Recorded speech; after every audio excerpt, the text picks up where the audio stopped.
This is MC Fireside Chats, a weekly show devoted to the outdoor hospitality industry, hosted by Brian Searl and Kara Sismadia. You'll hear from special guests that focus on topics to help your business succeed, all backed by Modern Campground, the most innovative news source in the industry.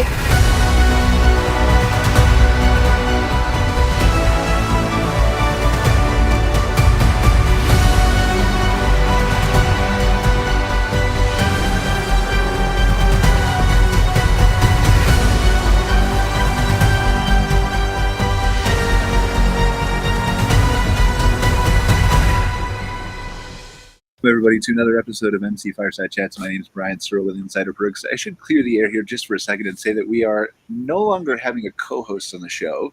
So Kara was recently appointed the president of the Canadian Camping and RV Council. Super excited for her and her new career direction and all those kinds of things. And so obviously with that comes additional responsibilities, and she had to cut the show out of her daily or weekly schedule, I guess. So maybe we'll bring another co-host. I'm not sure if we will, but for now, I'm going to lead the pack and try to shut up as often as possible so our wonderful guests can actually give you some insights and useful information. But just to clear the air there, I know our intro still says that, but one day I'll get to redoing it in a couple months or something like that. So super excited to have our regular campground owner focused episode back here. We've got a couple new recurring guests, one who's an old recurring guest who is just super busy, Shaun. Super excited to have you here for your first week, and then looking forward to future visits. And then we have Whitney, who from KOA, who is a first time here. Looking forward to having her join us once a month to talk about KOA's monthly research reports and all the just tons of insight and data that KOA has as one of the leaders in our industry. Excited to welcome back Scott Knepp as one of our recurring guests.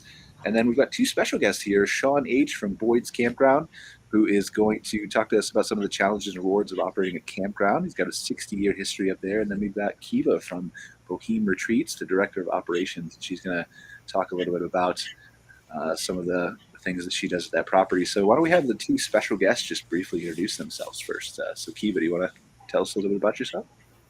Yeah, sure. So yes, my name is Keva, and I'm the director of Boheme Retreats. And we are essentially developing campgrounds that feature vintage campers. So bringing that nostalgic vibe to the campgrounds and giving people a different type of experience. Our focus is also of really trying to create more inclusive camping spaces.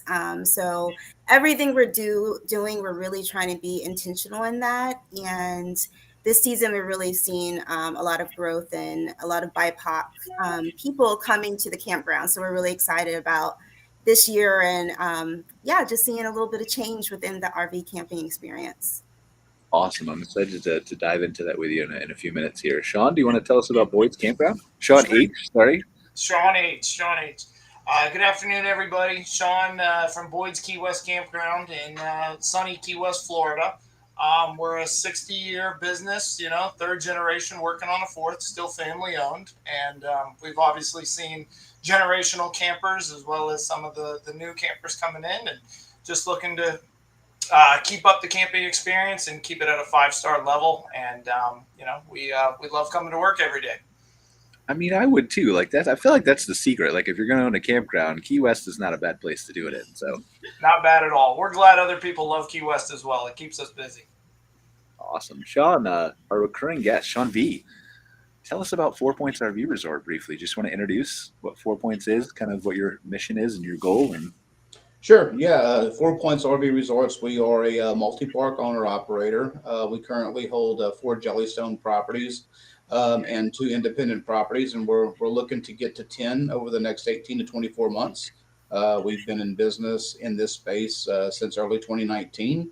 And, my background prior to that was multifamily real estate, apartment buildings, mobile home parks and things like that. So we've transitioned from that space into the RV, and it's been a lot more fun, I can tell you, than traditional multifamily real estate. Awesome. Well, glad to have you here. I definitely want to dive into more of the 4 Point story here. Before I do that and talk to our special guest here, we've got a couple other things that we're going to talk about throughout the show. But is Scott or Whitney, is there anything that's come across your desk recently that you feel is like we must talk about right now before we talk to our special guest and Shaun? No, not from my end. I'm excited to get to know our special guests a little bit better and to talk about operations. Awesome. All right, Whitney, same thing. Well, I always have something to talk about, Go for but it. I feel like, at some point I'd love to talk about the new research that we have, but I'm really interested to hear from our special guests. I definitely want to talk about the research for sure. We're gonna devote a big chunk of time to that. I promise you. I just want to do that. I want to get them out of the way because I'll talk about the research for a long time, and our audience might want to hear from everybody else too. So let's start with Keva from Boheme Retreats. So you talked a little bit about your intro and what your mission is, but how did you guys get started? What is your dive a little bit more into the inclusive nature of what you want to accomplish? Yeah, so we started last season was last year. So we had a soft launch last year. So this is sort of like our first full season. And I come from a design and renovation background, and I fell in love with renovating vintage campers. And sort of just like taking it on these adventures, people started reaching out like, oh, can you drop it off at a campground for me? Can I borrow it? And it really just started getting me thinking, there's obviously people who are interested in this experience. And that's sort of just how Boheme Retreats, came about. We set up with 3 campers, and this year we have 5, and we're sort of just expanding that as we go. And our hope is really just to bring more people, to the Catskills. We're located in Livingston Manor, New York. And so, our target market really is like city dwellers. I actually live in Brooklyn. And so just really trying to make it easy for people to get out of their concrete jungles and, really enjoy nature, that's so close to them. Do you feel like, is that what really either sets it apart today, or what your goal is to eventually set it apart? Is it the vintage trailers, or are there other things that you feel set you apart from the other campgrounds in the area, resorts in the area? Well, definitely, having like this retro vibe, and all of our campers are from the 60s and 70s really sets us apart. But like I said, also just really, I find that our guests really like the idea that we're focusing on creating more diversity within the space. It's just something, like we did a lot of research and talking to people, and that's something that, especially for people within the cities, they're used to being in diverse settings, and just really, bringing that to the camping space. Awesome.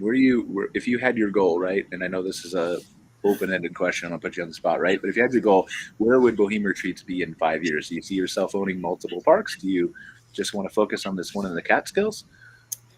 So our goal has always sort of like, when we first started, it was like, oh, we're going to have a campground west of the Hudson and east of the Hudson. So we're really focusing on that right now. And Okay. then, yeah, definitely I could see this, expanding. I feel like there's other vintage, campgrounds in different parts of the country, but I feel like in the Northeast that there's not very many of them. So I definitely think there's space for us to expand. I mean, all these ideas interest me, right? And the group can comment on this if they want. But I think this is what, as we head into, I don't want to say necessarily a down economy, because I think camping overall is going to be just fine, right? But I think that there's value in differentiating yourself. We were talking, I think, last week on the glamping episode with our regular recurring guest there about how there was a rush into glamping, and then, it was no problem in 21 and 22 filling up glamping sites. But now it's become how is your glamping site different than every other glamping site?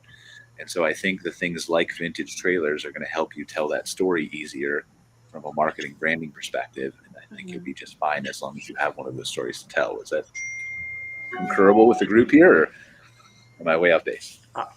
I couldn't agree with that more. I think that you're absolutely right that, it used to be just the concept of glamping was enough of a differentiator, but now everyone's really trying to get into glamping. I love the whole vintage idea, and I think that is like such a cool concept. And to your point, Brian, I think the campgrounds that we see be really successful have a story to tell. They've got a narrative, they've got a story. And then fortunately, there are brands that exist like the KOA where that's kind of built in, like, here's your identity. But I think for smaller independent organizations, it can be harder to tell, here's your narrative, here's your story.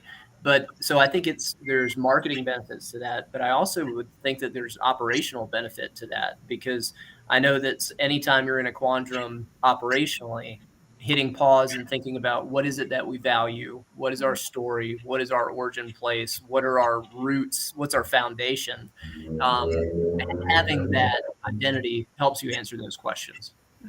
It's actually a very interesting point. And Whitney, maybe, hopefully you don't mind me putting you on the spot here, but I'm just curious. Like, he is right. I think we all agree that there's value in having a packaged brand like KOA that has a long history behind it. People know what they expect, the quality, all this kinds of things, right?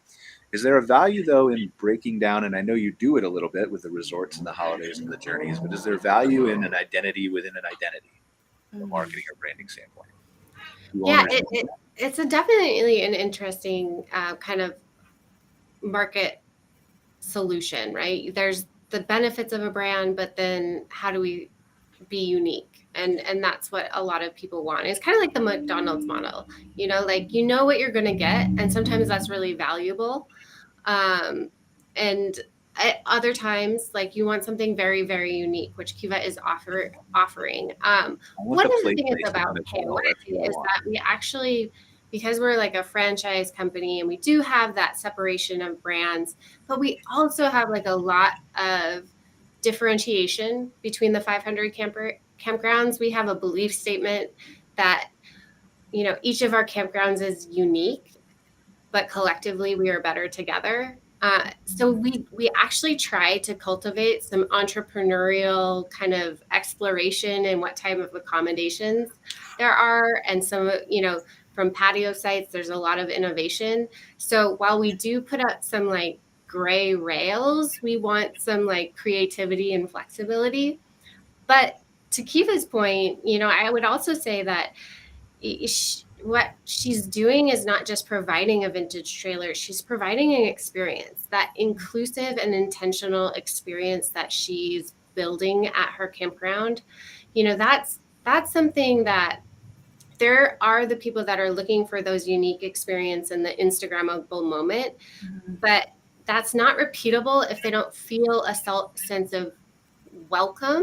They're not going to be like, oh, I want to go back to Keva's resort, and so there's something bigger in the sense of outdoor hospitality as we look at glamping and camping, is that it's not just the accommodation, it's that whole experience on the campground that's really going to keep our campers coming back and keep camping, whether it's at, KOA or a Boheme resort.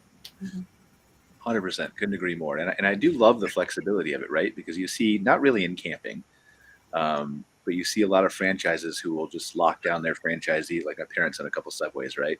Sorry, Subway, if you're listening. I feel like you're not.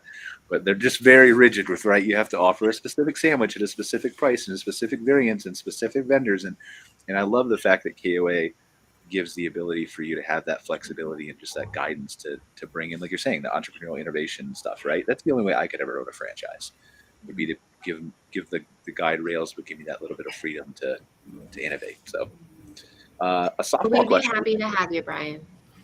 I'm not brave enough to own a campground. No way. No way. I can barely handle posting on Facebook or whatever I do all day.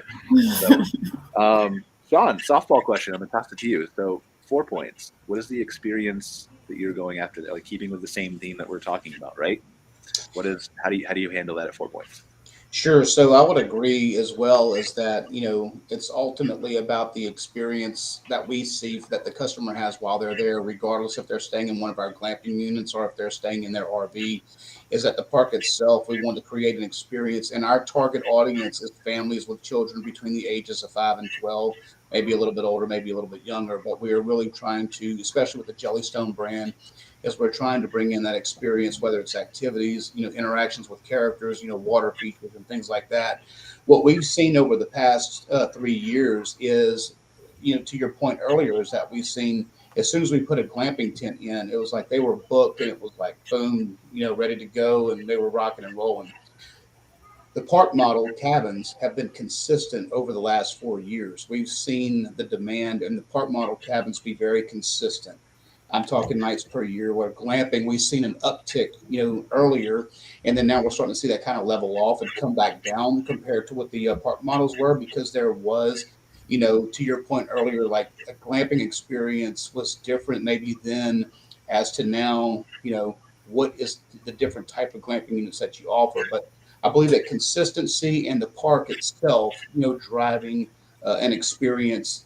And if you have really unique glamping models on top of that, you'll probably be able to drive rate and demand to those units. But ultimately, the park itself collectively should drive an experience, not just the unit itself. So for you at 4 Points, I'm curious, do you have a brand within a brand? Is there a 4 Points brand that, because you said you had 4 Jellystones and 2 Independents, right? Yeah. Is there a 4 Points experience that you're trying to deliver across all 6 properties, or is it different at a Jellystone versus an Independent? I would say that, Jellystone, probably a lot like KOA, they have guidelines that they allow people to operate in, but they also allow the individual parks to, create experiences within the park itself, without losing the Jellystone brand. So I think for us, again, it's about delivering an experience to where whenever a mom and dad show up and they've taken a 2-hour road trip pulling an RV, or if they're coming further away to camp in a park model, is that regardless if it's a Jellystone brand or if it's just a non-Jellystone park that we own, we still want to deliver that same experience. Lots of activities, lots of water features. Every park that we purchase and acquire has extreme value add opportunity. And that may be with adding more park model cabins, more glamping units, water features. I mean, we just got finished installing a really large water park at one of our Jellystone parks in Illinois. So we're looking for opportunity to add not only to the accommodation side of things, but also to the amenities as well as attractions and activities. So we're not going out and branding 4 Points, the 4 Points brand. We believe, and we're even open to the KOA model as well in the future, because we believe that companies like KOA and Camp Jellystone have done such a good job of branding themselves. There's no need to recreate the wheel whenever you can tie your business to a recognizable brand. That's just how we feel about it. Yeah, I mean, I definitely am not going to make an argument against that, right? I can see that there's potential in both sides. You definitely are correct with what you just said. I agree with you 100%. Yeah, and so some of the parks that we bought that we did not bring into the Jellystone system was because these parks were legacy parks that had been there for a while, that had such a large following on its own that it didn't make sense to rebrand them, which is the only reason why we haven't done that. We have also taken parks that we bought and brought it into the franchise that we felt needed that brand and needed that recognition. So I guess it's on a case-by-case basis. That's how we look at it. So now for you, and I just want to touch base real quick. We were talking before the show, right, about how your new acquisition, first of all, congratulations. It's Bloomington, Indiana? Is that right? We just closed on that last month, correct. Yep, just outside of Indianapolis. Apparently, I just saw the article today, so I'm the last to know. Okay. But anyway, congratulations anyway. Thank you. But for you, as you go out and look to acquire in this, I don't want to say it's a negative climate, because I don't think it is, but a different climate than we were looking at last year or 2 years ago before interest rates were raised and the economy had changed and things like that. Does that change your outlook on what you're looking for, or what your numbers are that you need to meet, or how you're acquiring? We don't take a different approach on the type of asset we're looking for, but it certainly changes, the cap rate that was once had 2 years ago or maybe 3 years ago as far as the price. So with interest rates moving and moving up the way that they are, obviously that the prices are going to have to come down somewhat. So we're starting to see that, and we're seeing sellers understanding that more, that may have been holding on to a price that they thought they could get 2 years ago. That's not going to happen. So if they're still ready to sell, then right now is really a good time, in my opinion, to be a buyer, to maybe pick up an asset at a price point that you may not have been able to get, 2 years ago. And then as long as you do your due diligence and you underwrite it properly, then you can get a really quality asset at a good price. And then when rates come back down, you can take it and refinance it and cash flow even better. So we are certainly in the mode of, we're very acquisitive. We are looking for opportunities every day.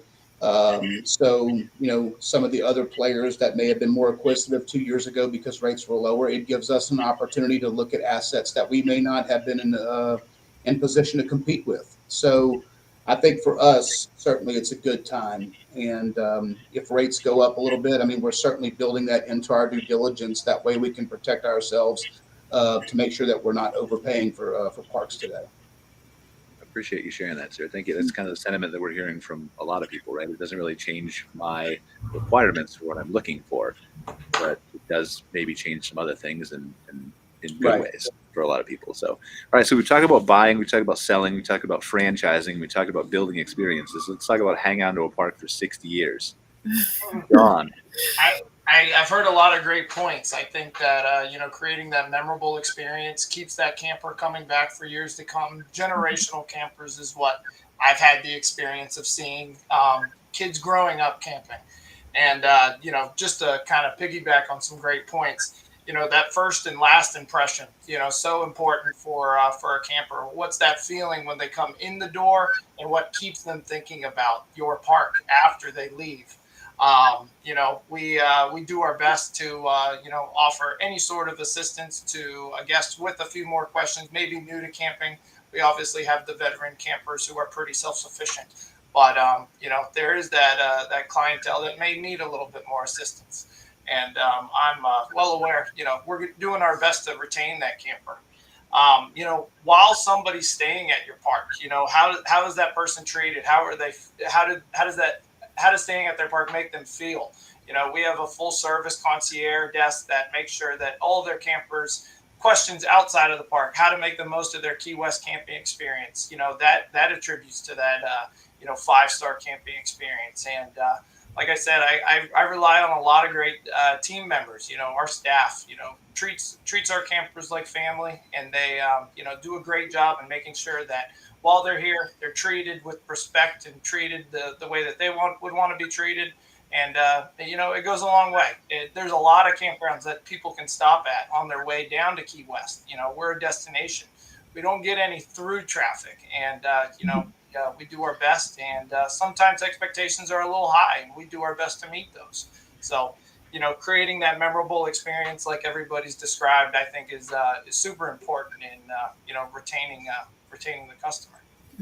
So I'm very interested to explore this with you briefly, right? So you talk about the expectations in Key West, right? I've been to Key West twice, and I think that when the first time that I went there, right, was before I had traveled to a lot of different places. I think it was actually years and years ago. We went to the corporate KOA down there because Mike Guest sent us there to do a video. I think that was my first time to Key West. But when I first went down to Key West, I think my expectation was like, oh, this is going to be a tropical pair, which it is, but also tons of beaches, which it's not. Sure. So what are some of the expectations that you kind of battle with? The perception, I think, is everybody thinks Key West is, just like we talked about before the show, that Key West is a perfect place to own a campground and nothing could ever go wrong in such a paradise, right? But what's the reality? No, absolutely. We deal with our, own set of obstacles being down here, and we call it paradise. But yes, the Florida Keys is actually not known for its white, sandy, natural beaches. A lot of them are man-made. We have a little beach area that we maintain on the property. But, the beachfront camping and waterfront camping is where we've kind of made that distinguishing factor. We're right here on the waterfront. A lot of it is natural shoreline. A lot of it is riprap seawall. But, being close to the water, close to excursions and, things to do that get you out to, some of the most beautiful sandbars in the Keys, just offshore. So we have, companies that we work with pick up customers right from the boat, offer a half day, offer a full day excursion, whether or not you want to fish or an eco tour, paddle boarding, wildlife viewing. We do our best to kind of create that full experience with our full service concierge desk. But that beachfront, coined, for the Florida Keys doesn't really fit. And we correct people, quite often that, Florida Keys are not known for their beaches. A lot of beach restoration and beach nourishment that goes on. And, but it's still beautiful. It's still paradise. And there's a lot to see and do outside of just the island of Key West, on some of those natural mangrove islands and things like that. So, what about a cheeseburger? Am I guaranteed a cheeseburger with Jimmy Buffett? Cheeseburger in paradise. I heard he went on his farewell tour, so I don't know. He just missed that one. But, bucket list item. The man's really gonna have a farewell tour. He's got RV resorts. He's opening, right? But he's got his Margaritaville brand everywhere. So I don't know if Jimmy Buffett's ever gonna retire. But I want the Rooster. Isn't it Ernest Hemingway who's down there? That's right. And it ties in with a rooster that they run around Key West, though, right? Yeah. Yep, very well known for our roosters. We deal with them here at the campground, little natural alarm clocks, and we do the best to remind everybody they were here before us, so we're just coexisting. All right, well, let me move on here because I want to talk about KOA's monthly research report here, and I think this is a good maybe segue here. You were talking about the fact at your Key West campground at Boyd's that your big part of your guest experience is that concierge offering, right? It's the being available to your guests to say, where do I go get a cheeseburger? Where do I see a rooster? Where do I go to maybe not a beach but see the ocean, right? And that's certainly valuable to curate that experience. But we've just had a research report come out, and Whitney's going to dive into some of the details here with us that have said that the way people are planning those trips might be changing. So Whitney, do you want to share some of that with us? Yeah, definitely. KOA's monthly June research report just came out last week. And so probably the biggest headline is around campers' use of AI, and specifically using AI to understand and learn about campgrounds in the planning portion of their travel behavior. And it came out that 32% of campers are already utilizing AI versus 7% of non-campers, which is, I was telling this to you earlier, but we didn't believe it 3 months ago when our monthly, because we were looking at that kind of research 3 months ago, and we were like, maybe we just hit the perfect amount of people. We ran it again last month, and we're like, oh my gosh, it came back. And I was like, let's do it just one more time just to make sure. And 3 months in a row, we got the same results back. It's just this huge amount of campers that are already utilizing artificial intelligence in their planning process. And that, they're the biggest one they're using, which makes sense, is ChatGPT. That's the one we hear about all the time in the media.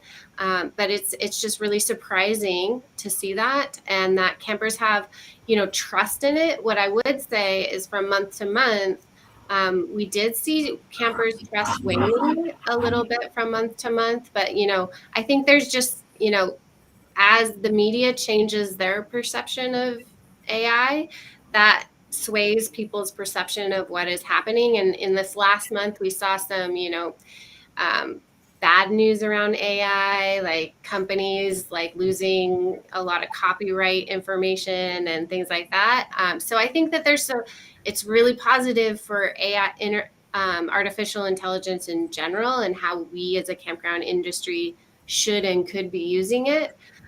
However, there's also the swing of just how consumers feel about it. Do you have a sense of what they're at? When you say planning a trip, that's obviously can be very broad, right? And maybe you don't know the answer to this question, and if not, just we'll go on a hypothetical, right? But when we talk about planning a trip, right, that's researching maybe the campground or the campgrounds in the area. That's researching what to do. That's a broad swath of things. Do you have a sense of what they're doing early on with it? Yeah, so the most specific, we actually kind of said, what tasks are you using for AI for? And the top task by campers is actually seeking reviews from other travelers. So they're actually utilizing artificial intelligence to understand what other travelers are saying about certain places, certain campgrounds, certain camping activities. And then the second one was research, just researching campgrounds and things to do. The third highest one was actually building the itinerary itself. 48% of users said that they were actually using AI to build their itinerary. Interesting. So I'm just trying to obviously I've played with a lot more things than most people have, I feel like, but it's very interesting early on that that's so high. Does this, any of our other guests here, let me toss this out, does any of this surprise you? It very much surprises me. I'm surprised. What I found even more surprising, and I don't know if we touched on this stat yet, but that the research from the KOA report showed campers having a higher degree of confidence in AI than non-campers. That was a big surprise to me. I do have a question about as I understand AI, and Brian, you probably have a good grasp of the limitations, or maybe I'm misunderstanding them. But I thought that ChatGPT was stuck somewhere in September 2021 or something like that. Sort of, but go ahead, Whitney. I want to hear what KOA's Yeah, research. so the question then extends to, if you're getting reviews and if you're gathering information, most reviews are going to be more relevant to, the most recent reviews. I think you can put your money on as a better bet than further out reviews. I'm just curious how they're compiling information about information that might be outdated if it is behind that 2021 firewall. It's a really good conversation. And I think users don't have a lot of background in how AI is actually working. They hear about ChatGPT and they're like, oh, this is the newest thing. They don't understand that it could actually have out of date information and they could get better information. So I think that also has to play into that, like, trust. As more people are understanding more about how these platforms work, I think it's really interesting that, we've seen a decline in trust, even though we see an increase in use. Yeah, I think it's really interesting from my perspective, and I still want to hear both Shaun and Keva's take on it, if you have a take on this or if you play with things. But I think to your specific question, Scott, it can access the internet now. Number one is, so if you pay for a $20 a month plus subscription to ChatGPT, you have the ability to browse the internet with Bing now, and then you also have access to an app store with 500 apps, and some of those apps are able to browse Google in real time and do all kinds of other cool things, right? But I think this is forgetting about that for a second. I think what Whitney said, and sometimes I forget this, right? Because I'm so deep into, I know everything about AI. What do you mean? Everybody doesn't know that too? For some of the stuff, right? But I think that's interesting. So if you're on ChatGPT and you ask it, like, can you give me a review of Boyd's Key West Campground, right? Or just pick, or Boheme Retreats, or just picking something out, 4 Points Resorts, right? It's very possible that the user does not realize, one, that A, these might be old, but B, more likely, ChatGPT is actually just making them up. So how does that's actually very dangerous territory for some businesses, depending on what it says, right? I'd agree with that point. We've used it internally for, if we need to create a job description for something, then we would use ChatGPT to go ahead and we'd spell out what we're looking for. No, I don't do it. I mean, our HR department does it. They'll say, okay, if we want to hire this person for this, and this is what our expectations are, it'll build it out. But we go back and we review the job description that it put together and make some changes like that. It really cuts down on the time, but it's not like we just tell it to do something and then and not review it. We certainly are reviewing what it's putting out. Now, whether campers are doing the same thing, are they going back and checking, okay, well, let me just verify this. Let me go take a look at some Google reviews. Let me go take a look at some Facebook. No, they're for sure not. So, I doubt it. But so you are correct. The information is only as good as what it's spitting out. So, I would agree that there probably is a little bit of danger there if people take it, for face value. I don't know if there's really a way to control that, though, right? Because, like, I can go in, and we've done this today, right? When we've researched campgrounds or something that we're doing marketing for, we'll go to the plugin area, or we'll use something like WebPilot, and we know that we can say, like, go get me the last 5 Google reviews for this campground, and then summarize the good and bad points about it or whatever. And it will do that in real time, and it will be accurate. But without plugins on, without the browsing on, it's not. I don't know if there's actually a way for a campground to control this. Like, how do you battle that perception? I think that it could also be at some point, once people decide how they're going to view using AI for reviews, it's no different than somebody saying, okay, let me go look at Facebook. And if you have a 4-star and you've got 10 good reviews and 3 bad reviews, ultimately, I would hope that campers will still make their own, they'll still formulate their own opinion based on their experience. Hopefully they're not just listening to this as, this is, it means everything. Hopefully that they're still using some sense and still. Well, I'm sure they are. And again, I don't think that ChatGPT is really going to make up something bad about a campground, right? In most cases, I think it's either going to say, like, I can't pull real-time reviews or I can't access the internet. That's been my experience with it, right? Okay. But if it is spitting out a review, that looks like something. I feel like the danger there is just misinformation, is saying maybe, somebody loved the playground or the swimming pool and they don't have a playground, don't have a swimming pool, right? I think that's more the danger than. Yeah, Yeah, that makes sense. I think to your point, Brian, there is a little bit of danger there, and there's like what if it pulls something that, the campground was closed in 2021 for some reason, or even recently, and it could inadvertently pull that information. We just don't know how it gets all the information about all the campgrounds. And but what I would say, positively or negatively, I don't think we're at the infancy of this technology. So there's a lot of catch up that's probably going to happen to make sure that there's a little bit more factual information. Businesses will come in a little bit more and more into like how to utilize the technology and utilize it appropriately. So I think right now we're kind of seeing the wild west of AI. People are just all over the place, and I think we'll see some leveling, and it only can get better from here, I think. For sure, and we've already seen that, right? Like, I mean, at least from my perspective, and we won't get into the weeds here, right? But with GPT-4, the new model that came out in March, like, I don't see it making up 98% of what comes out of that thing is fact now, from what we can tell. Like, obviously, it still needs fact checked, but when we do that, we're not finding as many problems as we did in the early days. But I think the bigger problem is it's not really a problem, but it's just a time period. Is when does the camper or whoever's using it adjust to the new, this is how things are, this is how I use it, this is how I don't use it? Because I think we've all been trained for 20, 40 years. Same thing as Google, who's going to have AI search now. They've announced that a couple weeks ago. To Bing, who's going to have AI search, and Bing is real time and Google will be real time. But we're very used to the last 20, 40 years of dumbing down everything we type into Google into 2 keywords to try to get right. And now you don't do that. Now the demo that Google gave on stage was, I want to go to Zion National Park, or I can't remember what's the name of the other national park in Utah, right down there by Zion.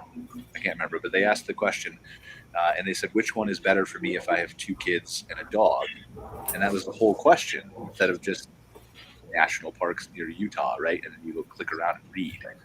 And so it actually gave an answer and said, these trails are dog friendly, while this park doesn't have dog friendly trails, and this one is better for kids because the hiking trails are easier to navigate, and so this is the park you should go to. And I think that behavior is going to take some time to change in the consumer. But when it does, we better be ready as an industry. I think that's interesting. And I think that from one perspective, it makes a lot of sense that AI would be popular in this space, particularly with the form of hospitality that we do. This is also a lot of people's hobby. This is their passion. People love to camp. And Shaun touched on it earlier. There's a wide variety in the camper we see. We have the people that learned from their dad years ago, and they continue the generational thing. And then you get people that are brand new to camping. And I see it being really valuable in terms of, like, I'm trying to figure camping out. What do I need to pack? Where do I start? How do I renovate a camper? How do I do these things? I see it being real practical there. And it wouldn't surprise me if people are using this as an education to their hobby and to their passion. But it is interesting that we're identifying all these gaps and these potential dangers of using it to compare a specific campground with maybe another campground, depending on what version they're on or plugins they have. Yeah. Well, and I think you're hitting the nail on the head, right? I think that's exactly what we're talking about as it relates to the statistics from the KOA monthly research report that show that more people who camp are using it than more non-campers. And I think that's probably a big contributor to that, is the fact that there's a whole lot more involved with going camping than there is staying at a hotel. There's the go ahead. Please. Yeah, no, I would totally agree. And think about it like how the question was about Zion, like two kids, a dog. Think about like an RV. I've got a 35-foot, travel trailer. I've got 2 slide outs, and I'm hauling a car. So even like how campers have to think about getting a site, it almost lends itself to AI more than it would to like trying to get it summarized enough for a regular Google search. Yeah, I 100% agree. What are your thoughts, Shaun or Keva or the other Shaun? Or you guys want to weigh in on this at all? No, I mean, I think that you guys are hitting on some very good topics, and I think time will just tell how this all plays out. But I mean, it's certainly the industry, and life in general is certainly getting more getting technologically advanced. So we got to be prepared for it, right? Yeah, I 100% agree, and that's just, yeah. I was just going to point out, Brian, I don't think we're the only industry, dealing with this. I mean, this generation has so much information at the tip of their finger. Who's filtering it? Who's making sure it's the right decision for a particular guest? And I still don't think that the southernmost hospitality that we've branded and we embody goes away. If a customer does find out about us through a chat, through AI and things like that, still have to retain that customer. So I'm obviously excited, a little frightened about certain AI aspects in our society, but for camping, I see our equation and the way we have been doing things. We want to adjust with the times and utilize new technology, but we're pretty comfortable in what we're doing right now too. Well, no, and I think you're very right. That's a whole interesting discussion too, right? Because I think you're very correct. I think and I've had people come to me and say, well, why do you want to put AI everywhere? And why do you want to force technology on people? And from my perspective, right, and we do customer service with the bots that we've created, and they're concierges too, right? But the whole goal with that, in my mind, is getting people to the camping experience better or faster, right? Sure. So get them to answer their questions quicker, get them their planning of the trip better, whether it's through our bot or through ChatGPT or through whatever it is, right? So they can get outside and disconnect quicker. There you go. That's the way I hope it works in an ideal world, and I think it will always continue to be that way. I don't think it's ever going to replace the guest experience, the personal nature that that's what people love the outdoors for. How do you use it to enhance that customer experience? Sure. Mm-hmm. Yeah. So I think those things just need to be thought of how don't look at it as this is a negative because it's more technology, but how can technology help me with getting them to less technology? And I think that's really where at least I want to see the industry go, I hope. But what else was in your research report, Whitney? There was other things besides AI, right? Yeah, I mean, I think some of the surprising things and actually combining some of the statistics to kind of make that story is like we're seeing a lot, Memorial Day, we saw, another 2 million more camper households out this Memorial Day than last. But what was surprising in that is that 8 million of those camping households, which is about a third, also did some other type of travel during their camping Memorial Day weekend or week. So that, and what we're really seeing is like, we have to look at the camper as not just a camper. A camper is a traveler, because what we're seeing is they have this really, really high propensity to want to try or go to other types of hospitality types like hotels and road trips. And so knowing that from a campground industry, we really have to focus kind of on our first topic being that experience set, is that our travelers are no longer just saying like, this is my camping weekend. They're more looking for, I want this type of experience. How do I do that? I want to go to Key West. What are my options? Instead of saying I'm going camping and I'm going to Key West. And I think that what we're seeing is a lot more variation, even within the same time frame of a vacation, is that people are kind of trying more things. And I think that there's a little bit coming off of COVID, as I camped a lot. And so now I'm kind of wanting to do a few more other things. And we really have to protect that as campground owners, to say, we're going to try to make sure that we're selling the experience more than just we're offering camping. If I can add on to that's awesome data. And if you can direct me to where that component is, because one of the things that IVEE Management Group works with owners to try to help them through is it's not unusual for an owner to have a conversation with the local governing agency, be it the local planning board or economic development council or chamber, because there's, people tie in RV parks and mobile home parks into the same brand, right? And so owners are always having to have that conversation of, we're a camping resort, we're a hospitality organization, and guests are coming and they're visiting our park, yes, but they are putting money into the local community. And I think that's a big, that data point would be a big help to campground owners and managers to help justify that they're really a local jurisdiction is doing themselves a favor by recognizing the true economic dollar that those campers are bringing to local areas. I have that piece of data. It's in the North American Camping and Outdoor Hospitality Report that was released.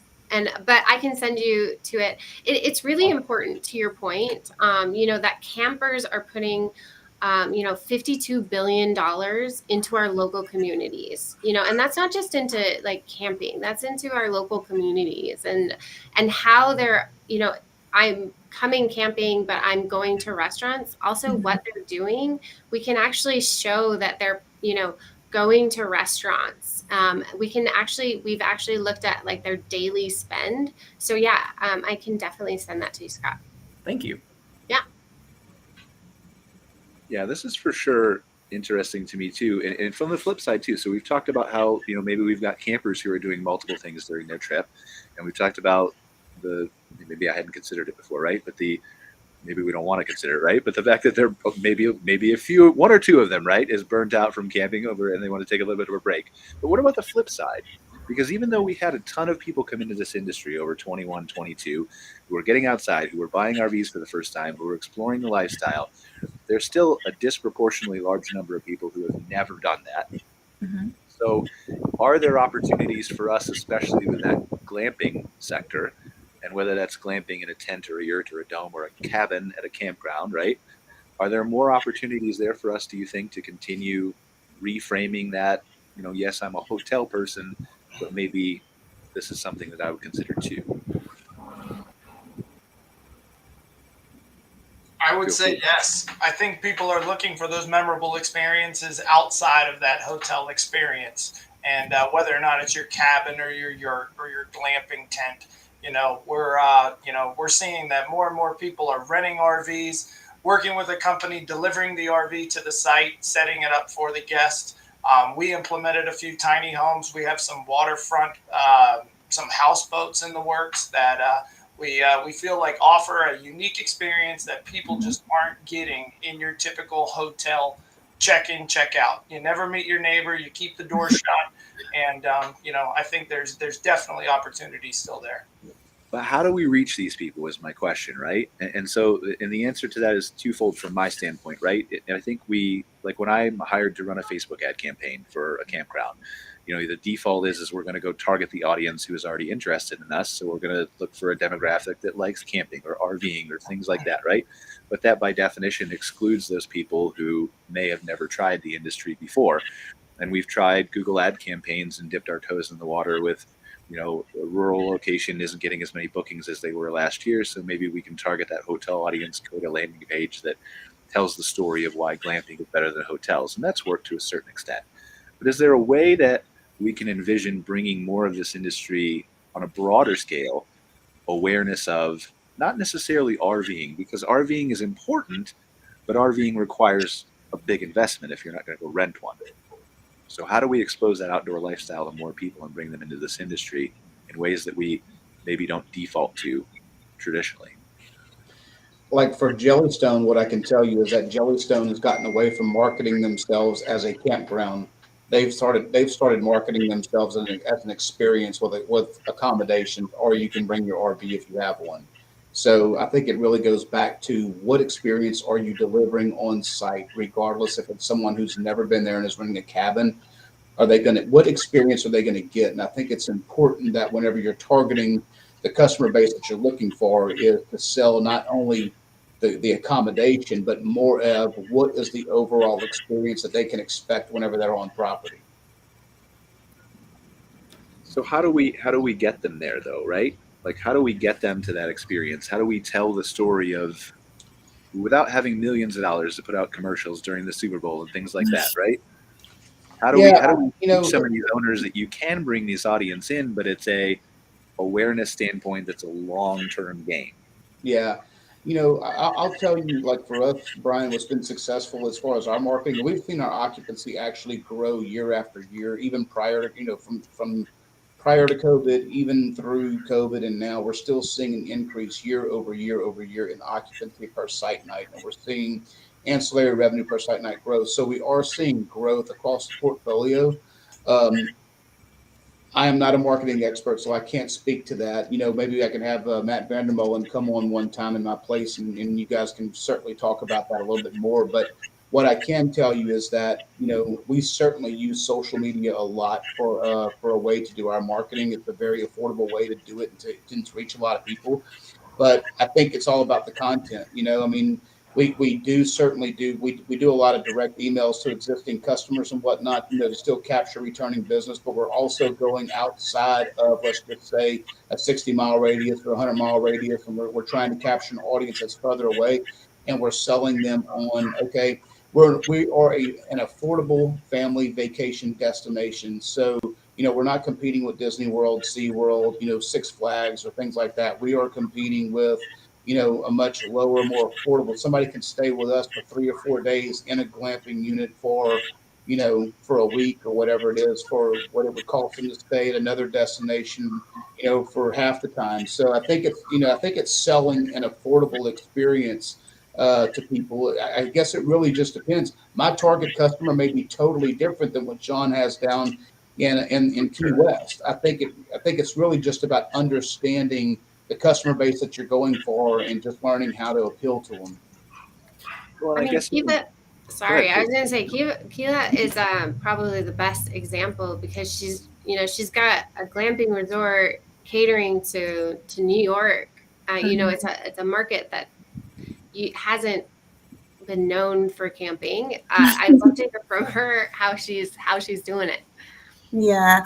Well, I'm definitely the new one in the group here, but for what I've sort of like started is very Instagrammable. So I've really like focused on that. And so this season, just trying to get influencers out, that's really helped. Getting them to share, come and enjoy and really show their experience to, other people, especially that are in the city that love to travel, that, we're right here. We're just 2 hours from Manhattan. So it's like an easy commute. Something that we've also been, a lot of our customer base, they don't have cars. They rely on public transportation. And so, as we've been getting press or whatever, just really trying to share that there's easy ways to access our campground from the city. And people have really loved that idea that they can take a bus and, just a quick Uber to our campsite, So there's ways to, get into nature and just really like letting people know that we're close by, that it's easy to do, and that, just most of our campers are new campers.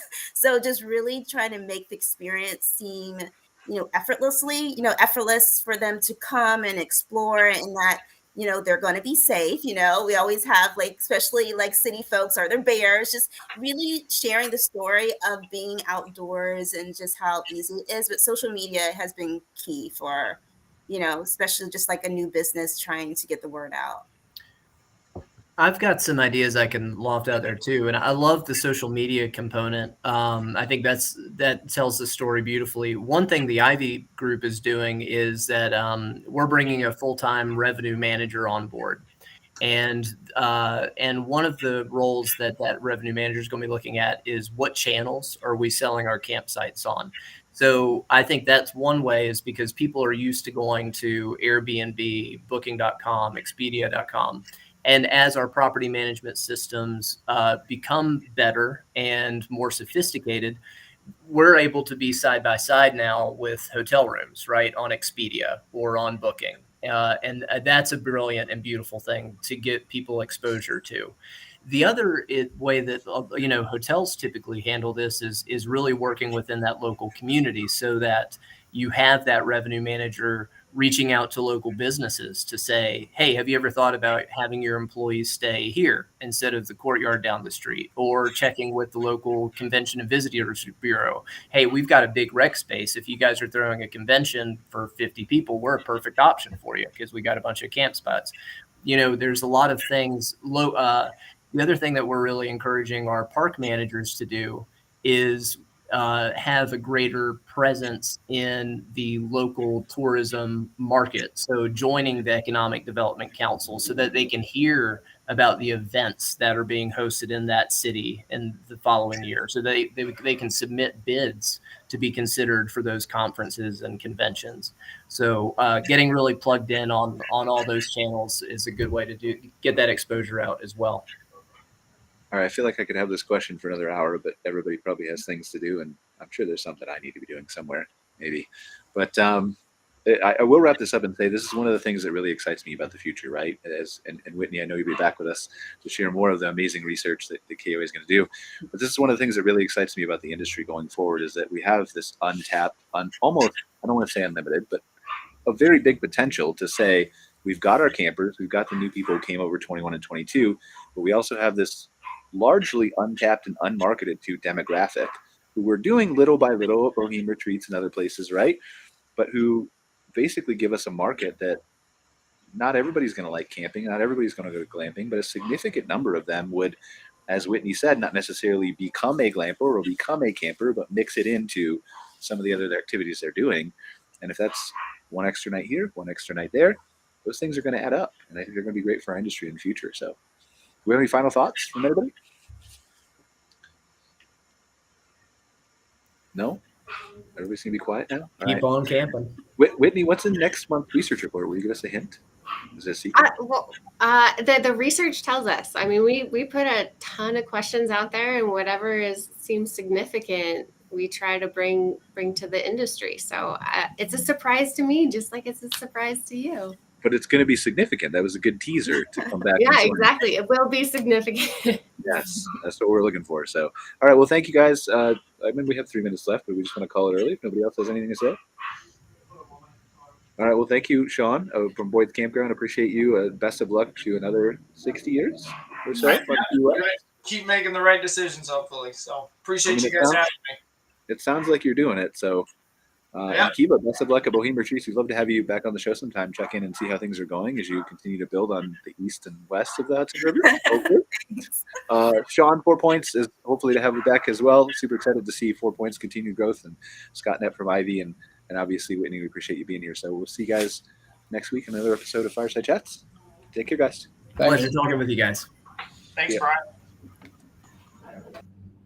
Thanks for watching this episode of MC Fireside Chats, hosted by Brian Searl and Kara Sismadia. Have a suggestion for a future show or want to see your campground or company as part of an episode? Email us at hello@moderncampground.com. Join us next week for another episode. And don't miss the latest outdoor hospitality news and commentary from around the world at moderncampground.com.